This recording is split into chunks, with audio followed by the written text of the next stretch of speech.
Hi, welcome to SBR Videos. I'm Peter Loshak. I'm continuing my coverage of the 2015 NHL playoffs, and right now we're going to take a look at the Game 1 lines for the Chicago-Nashville series. And the market has Chicago priced as a favorite to win the series, despite the fact that Nashville has home ice.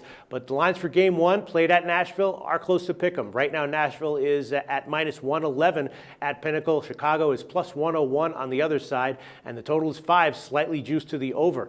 Maybe the biggest factor for this series, and of course for Game 1 as well, is the level of play that we're going to see from Pekka Rinne in goal for Nashville. In the first half of the season, Rinne was clearly one of the elite goalies in the league, as usual for him, but then in the second half of the season, he developed some knee issues and his play did take a hit. He was still good, but not the elite, best in the game kind of stopper that we think of him as. He was more just an average NHL goalie, and if he brings that level of play into this series, Nashville will be at a clear disadvantage against Chicago, who's of course a veteran team, very battle-tested, experienced in the playoffs, deep and awesome and all that.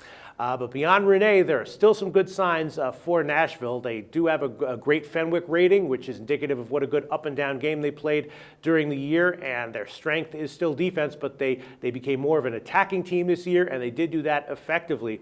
But there's also negatives for Nashville. They had a slightly below-average special teams this year, and they don't really have championship-level depth. They might not be able to roll 4 lines reliably and consistently in the playoffs. And their effective attacking style of play that they picked up this year with their forwards also did regress a bit in the second half. Now, all that would be fine if you have Rinne as your goalie playing in his top form. But if he's reduced to just an average level NHL goalie, then Nashville becomes a team at a clear disadvantage against a team as legit as Chicago is, especially now that Patrick Kane is going to be back for Game 1. So, Rinne may come back and play at his top level for Game 1, but since January 1st, he's just 17-11-4 with a save percentage of .911. So in Game 1, I'm going to bet that that won't happen, and I'll take a shot with Chicago currently at plus 101 at Pinnacle.